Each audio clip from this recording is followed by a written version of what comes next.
고린도전서 9장 13절에서 25절입니다. 제가 성경으로 신약 273면에 있습니다. 다 찾으셨으면 이 시간 교독하도록 하겠습니다.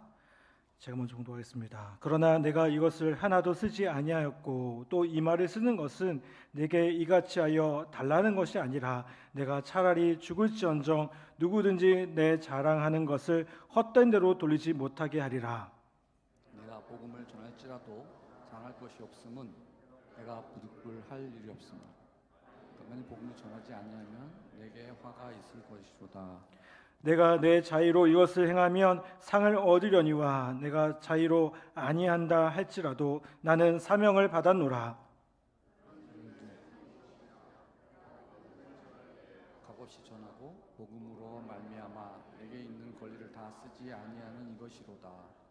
내가 모든 사람에게 자유로우나 스스로 모든 사람에게 종이 된 것은 더 많은 사람을 얻고자 함이라. 유대인들에게 내가 유대인과 같이 된 것은 유대인들을 얻고자 하며 율법 아래에 있는 자들에게는 내가 율법 아래에 있지 아니하나 율법 아래에 있는 자같이 된 것은 율법 아래에 있는 자들을 얻고자 하며 율법 없는 자에게는 내가 하나님께 있는 율법 없는 자가 아니요 도리어 그리스도의 율법 아래에 있는 자이나 율법 없이 있는 자같이 된 것은 율법 없는 자들을 얻고자 함이라. 약한 자들에게 내가 약한 자와 같이 된 것은 약한 자들을 얻고자 하며 내가 여러 사람에게 여러 모습이 된 것은 아무쪼록 몇 사람이라도 구원하고자 함이니. 다 같이 공독하겠습니다. 내가 복음을 위하여 모든 것을 행함은 복음에 참여하고자 함이라. 아멘. 할렐루야. 오늘 함께 예배하는 우리 모든 성도들과 교우들 위해 하나님의 놀라운 은혜가 가득하기를 간절히 축복합니다. 아멘. 한 가지 좀 광고 말씀을 드리겠습니다. 다음 주 수요일 예배는 우리 6.25 상기 기독장병 구국성회가 진행이 됩니다. 그래서 우리 유튜브로 우리 이 자리에서 같이 그 시간들을 함께 하려고 합니다. 혹시 우리 오살리 기도원의 현장에 가지 못하신 분들은 이 자리에서 유튜브로 함께 해주셨으면 좋겠고요. 수요일만 아니라 목요일까지 수요일 목요일 저녁에 일단은 그렇게 함께 할 수 있도록 하겠습니다. 시간은 동일합니다. 19시부터 시작되니까 함께 참여해 주시기를 다시 한번 부탁을 드리겠습니다. 사도 바울에게 있어서 가장 중요한 것이 무엇이었을까요? 그것은 바로 복음의 확산이었고 다른 말로 전도였습니다.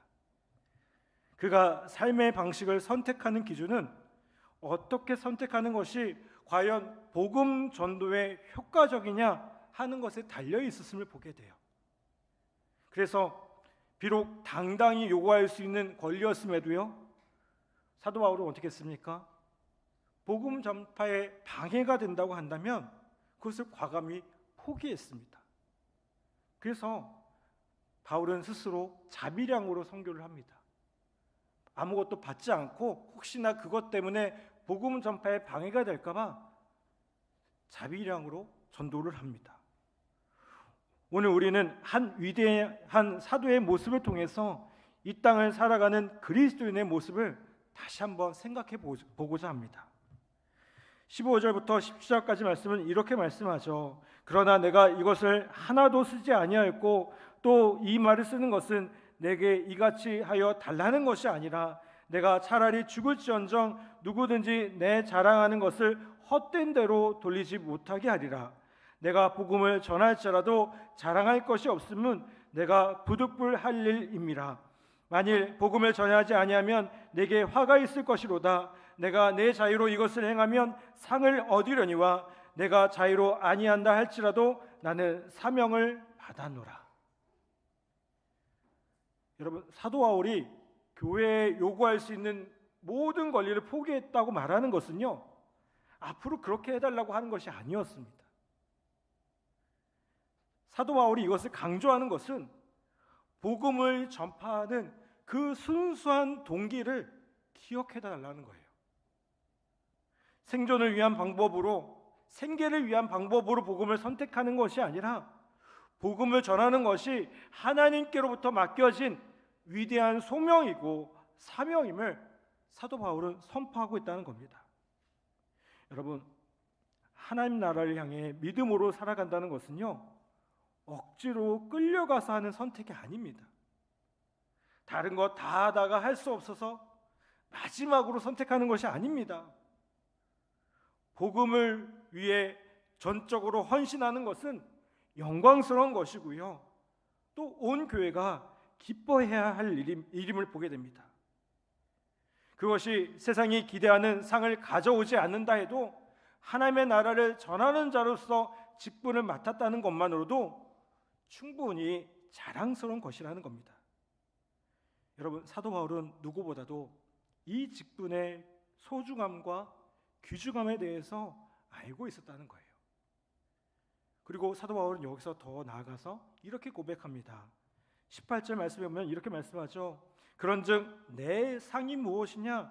내가 복음을 전할 때 값없이 전하고 복음으로 말미암아 내게 있는 권리를 다 쓰지 아니하는 이것이로다. 여러분, 복음을 전하면서 얻게 될 상은요, 세상이 주는 상과 다름을 보게 돼요.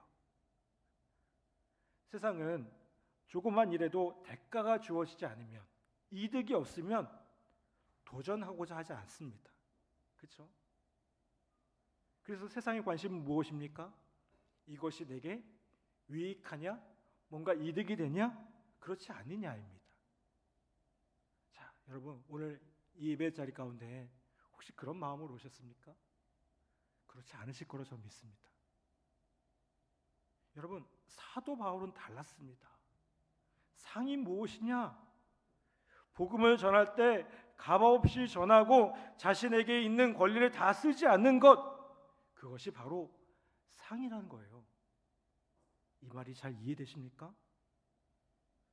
여러분, 복음을 전해서 훗날 하나님 나라의 귀중한 자리에 오른다든지, 아니면 지금은 가난하지만 그날이 오면 한 번도 볼 수 없었던 금과 은의 영광스러운 집에 거한다든지, 그런 것의 상이 아니라는 거예요. 여러분, 물론 우리가 하나님 나라 가면 상상할 수 없을 정도의 아름다운 것, 좋은 것이 있을 겁니다. 아멘. 그런데 그건 뭘까요? 그건요, 우리가 하나님의 영광을 위해 살 때 그냥 값없이 주어지는 열매입니다. 자연스럽게 주어지는 것들입니다. 그런데 그것이 상도 아니고요, 신앙생활의 목적도 아니라는 거예요. 지금 아무런 대가 없이 복음을 전할 수 있다는 것, 그것이 바로 내게 주어진 상이요, 아무런 권리를 주장하지 않는 것, 그것이 내게 하나님께서 주신 참된 상이라는 고백은 어떻게 보면 정말 위대한 사도 바울의 고백임을 보게 됩니다.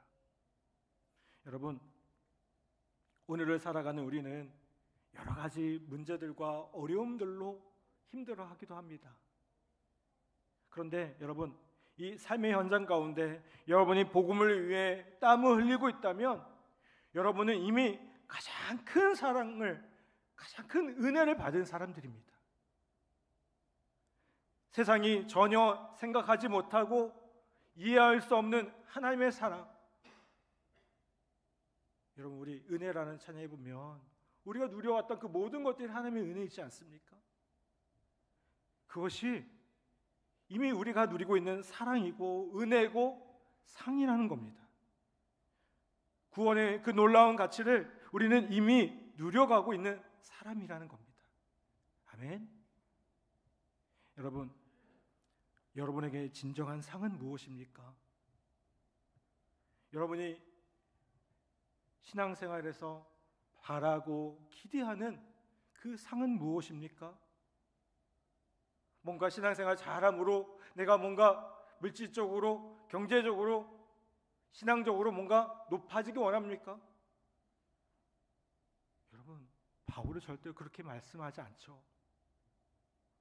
우리가 신앙생활 하고 있는 것 자체가, 주님의 복음을 위해서 살아가고 있는 것 자체가 상이라는 겁니다. 여러분, 그 놀라운 고백이 우리의 고백되기를 간절히 바랍니다. 아멘. 20절부터 23절까지 말씀하면 또 이렇게 말씀합니다. 유대인들에게 내가 유대인같이 된 것은 유대인을 얻고자 함이요 율법 아래에 있는 자들에게 내가 율법 아래에 있지 아니하나 율법 아래에 있는 자같이 된 것은 율법 아래에 있는 자들을 얻고자 함이요 율법 없는 자에게는 내가 하나님에게는 율법 없는 자가 아니요 도리어 그리스도의 율법 아래에 있는 자이나 율법 없는 자 같이 된 것은 율법 없는 자들을 얻고자 함이라. 약한 자들에게 내가 약한 자와 같이 된 것은 약한 자들을 얻고자 함이요 내가 여러 사람에게 이런 모습이 된 것은 아무쪼록 몇 사람이라도 구원하고자 함이니 내가 복음을 위하여 모든 것을 행함은 복음에 참여하고자 함이라. 여러분, 바울은 디모데에게는 할례를 거행하게 했습니다. 그런데 디도에게는요 할례 베풀기를 거절했어요. 왜 그랬을까요? 이 뭔가 일관성이 없어 보이지 않습니까? 여러분, 사도 바울은요 일관성이 없는 것이 아니라 사람들을 구원하기 위해 여러 모양이 되기를 두려워하지 않았던 사도 바울의 모습임을 보게 돼요. 그 믿음에서 비롯된 모습이라는 겁니다. 여러분, 우리는 이 모습에서 중요한 메시지를 얻을 수 있습니다. 먼저는 복음을 전하고 사람을 구하기 위해서는 여러 가지 모양으로 다가가는 것을 두려워해서는 안 된다는 겁니다. 여러분, 익숙한 거 참 쉽습니다. 그렇죠? 변화를 참 어려워합니다. 저 역시도 마찬가지입니다. 익숙하지 않는 것은 도전입니다. 그런데 여러분, 복음을 위해서는 그 어떤 도전도 능히 감당할 수 있는 용기가 우리 안에 있어야 된다는 겁니다. 요즘 한국교회 성도들을 향해서 많은 사람들이 예배당 안에만 머물러 있다라고 얘기합니다. 여러분, 복음이 전파되려면 어떻게 될까요? 물론 예배 때 잘 모이시는 것도 중요하지만 예배가 끝나면 삶의 자유로 어떻게 하셔야 됩니까? 나가셔야 됩니다. 교회 안 믿는 사람, 예수 안 믿는 사람을 만나셔야 됩니다. 아멘? 그리고 그들에게 뭘 해야 될까요? 복음을 전해야 되는 겁니다. 하나님이 얼마나 위대한 분인지, 하나님이 나를 얼마나 사랑하시는지, 내가 누리고 있는 그 은혜가 얼마나 귀하고 복된 것인지 이런 것 전해야 되는 겁니다. 아멘? 여러분, 교회 안에 머물러 있기를 원하는 우리의 모습을 다시 한번 회개했으면 좋겠습니다. 복음을 위해 예수 믿지 않은 사람들을 만나는 그 일들을 위해 우리 모두가 함께하는 우리 귀한 은혜가 있기를 간절히 바랍니다. 두 번째로 이 바울의 메시지는요, 여러 모양이 되는 것은 상대방에게 맞추어 주는 것을 의미합니다. 자, 기준은요 우리가 아닙니다. 기준은 누가 되어야 됩니까? 그들에게 있어야 됩니다. 상대방에게 있어야 됩니다. 그들의 언어, 그들의 복장, 그들의 삶의 복장에 맞춰서 하나님의 나라를 증거함을 뜻합니다. 허든 스테일러라는 유명한 중국 선교의 아버지가 있습니다. 이분이 선교를 하는데 원래 영국 분이시거든요. 난리가 났습니다. 왜 그랬을까요? 이분이 중국에 선교를 하는데 우리 옛날 선교사님들 하면 뭘 생각하십니까? 저처럼 양복 입고, 그렇죠? 서양의 옷을 입고 그렇게 선교하는 것을 많이 상상하실 겁니다. 근데 이 허드 스테일러 그 선교사님은 어떻게 하셨냐면 어느 날 중국인처럼 머리 모양을 바꿨고요. 중국인들이 입는 옷을 입었습니다. 이게 그 당시에는요 익숙한 모습이 아니었습니다. 어떻게 선교사가 저럴 수 있어? 라고 생각되었습니다. 그런데 그렇게 했다는 겁니다. 제가 오늘 여기서 여러분에게 설교를 합니다. 그런데 제가 이 설교를 어린 아이들에게 어떻게 설교할까요? 이렇게 설교할 수 있을까요? 아닙니다. 전혀. 그럼 이렇게 설교하면 애들 다 도망갈 겁니다. 어떻게 해요? 제가 예전에 초등부 전사를 좀 했었거든요. 얘들아, 전사님 얘기 들어볼래? 이러면서 눈을 싱글싱글 웃으면서 절대로 근엄한 표정 안 짓고 그렇게 설교해야 되지 않겠습니까? 학생들한테 여러분 어떻게 다가가십니까? 여기 학생부 전사님도 계시고 우리 교사분들도 계시는데 어떻게 다가가십니까? 그들의 눈높이에 맞춰줘야 되지 않겠습니까? 그들이 어떤 말을 하고 있는지, 어떤 말들을 사용하고 있는지 우리가 그것들을 알아야 되지 않겠습니까? 여러분, 복음은 내 것을 상대방에게 강요하는 것이 아닙니다. 내가 그들과 같이 되어서 내가 누리고 있는 하나님의 사랑과 은혜를 나타내는 것입니다. 아멘. 여러분, 우리가 그렇게 되기를 간절히 바랍니다. 여러분, 그런데 이 모든 헌신의 모델은요, 누구실까요? 예수님께서 우리에게 찾아오신 성육신의 그 모습이라는 겁니다. 여러분, 말씀으로 계셨던 그분, 세상을 창조하신 그분이 이 땅에 오셨습니다. 어떻게 오셨나요? 우리와 똑같은 모습으로 오셨어요. 가장 낮은 모습으로 오셨습니다. 왜요? 우리를 사랑하시기 때문에. 요한복음 3장 16절 뭐라고 말씀합니까? 하나님이 세상을 이처럼 사랑하사 우리를 사랑하셨기 때문에 이 땅 가운데 그렇게 오셨다는 겁니다. 여러분, 참된 사랑은 내 것만을 주장하는 것이 아닙니다. 상대방과 같이 되는 겁니다. 이해하려고 하는 것입니다. 여러분, 오늘 다시 한번 이 말씀을 통해 바울이 복음을 위해 얼마나 애쓰고 나아가는지를 다시 한번 깨달으며 우리의 삶 가운데 그 복음의 놀라운 은혜가 또 역사가 나타나는 귀한 은혜가 있기를 간절히 바랍니다. 여러분, 주님은 저와 여러분을 위해 오셨습니다. 그리고 이 세상을 사랑하셔서 오셨습니다. 여러분, 우리 또한 이 복음에 참여하기 위해 또 이 세상 가운데 복음을 드러내기 위해 세상 가운데 나아가야 됩니다. 그저 나만 잘 믿는다고 끝나는 것이 아닙니다. 바울의 상이 무엇이었습니까? 복음 전하는 것이었습니다.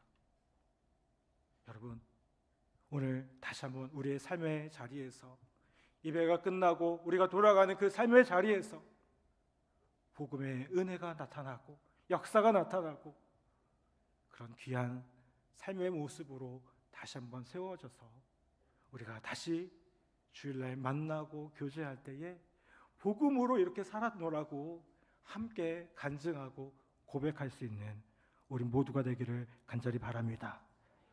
이렇게 세상과 삶에 도전할 수 있는